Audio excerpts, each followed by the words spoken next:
Lions TV, how you doing, boys and girls? The news we've been waiting for is in. Matt Smith has signed for Millwall from Queen's Park Rangers. The 30-year-old 6'6" frontman has been a long-time target of Neil Harris, and finally the gaffer has got his man. I'm recording this before it's been officially announced, but Richard Cowley's put it out on Twitter, so it's fine. So it's probably for an undisclosed fee. You may know a little bit more on that front than I do. So as I've said, and we all know, the gaffer has been tracking Matt Smith for a couple of years. He tried to sign in the last 3 transfer windows, but let's go back a little bit further into his career. Yes, I have been on Wikipedia again this morning. His name's actually Matteo Smith, which personally I'd have kept in because it could have bumped the offer. It makes you sound like a little bit of an Italian flair player, but as I said, he's not. He's a big, strong centre forward, and he's done his time. You know, he's done his time. If you look back at his career, he did his youth career with Cheltenham. He didn't get a pro contract there. He had 3 years in non-league football before he was signed by Oldham in 2011, and he scored a few goals in non-league. He played for teams including New Mills and Solihull Moors. As I said before, Oldham snapped him up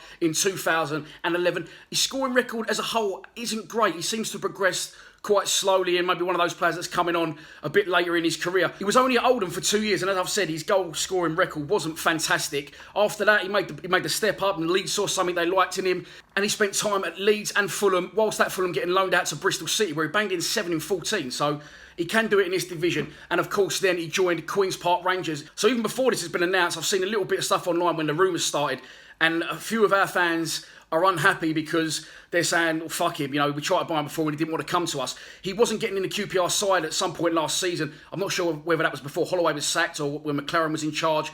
You'll have to look that one up. I'm not too up on my QPR stats, sorry. But the way I'm going to tell you to look at it is this.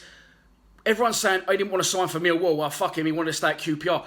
But the way I would want to look at that in a positive light, I would say, well, hang on, he wasn't getting in the QPR side, but instead of leaving for another club, and I don't think the club, whichever club it was important to Matt Smith, I think he wanted to stay and fight for his place in the team at the club he was at. So I think that shows dedication, I think that shows commitment and loyalty.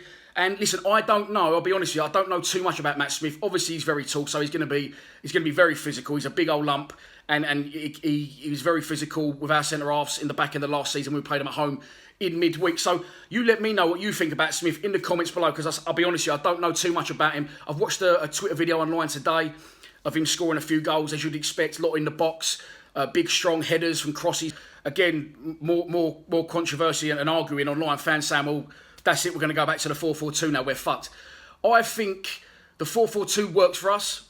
When Morrison and Gregory were firing, that was perfect for us. Unfortunately, Morrow's game dropped off, and as a result, Greg has started coming out of position because he wasn't getting the service and he was looking for stuff elsewhere, and that's when the 4-4-2 failed for us. I think if you can get the right combo, then I think it can still work. And I personally don't have a problem with us playing long ball. As long as we get the results and maintain our championship status, it doesn't matter to me. Let's look now at the forward situation at the club. As it stands, forwards you could name at the club are now Tom Bradshaw, Matt Smith, Tom Elliott, and I'll put Aidan O'Brien in that bracket, but I don't think the gaffer sees Aidan O'Brien as a striker. So if you take Aidan out, and I think it's pretty clear that Tom Elliott isn't up to this standard, and Millwall are prepared to listen to offers for him. So take him out of that equation, you're now left with 2 strikers. So I think we're still looking for another 2 strikers. And let's not forget, we haven't spent a great deal of money so far. As I've said at the time of recording this, I don't actually know the fee for Matt Smith, but I think we could be surprised this year. I think we're going to spend, I'm expecting another couple of players in before the end of the week. On the forward situation, there's obviously rumours around Kiefer Moore from Barnsley. Again, people moaning, saying, it's £3 million. You can't play £3 million for a player who's unproven in League One. Any top player or top scorer in League One, Marquis, Kiefer, they're going to cost you money. That's why I keep pointing back to maybe taking a chance on Tom Eaves, because he was available on a free transfer. But honestly, Kiefer Moore, I think, is a good player. Similar to Smith, and maybe they'll battle it out for the prime position. So as far as I'm concerned, it is a good signing. Harris has tracked and wanted Smith for a while, so hopefully he knows what he's looking at as an all-time top scorer himself. And as I said, long may the signings continue. I'm expecting at least a couple of more in by the end of the week. So stick with me, gets me off my arse, gives me something to do. And I'll probably see you, if not tomorrow, maybe the next day, but definitely at some point this week. I'm expecting more signings. Please subscribe to Lions TV. Come on, you Lions.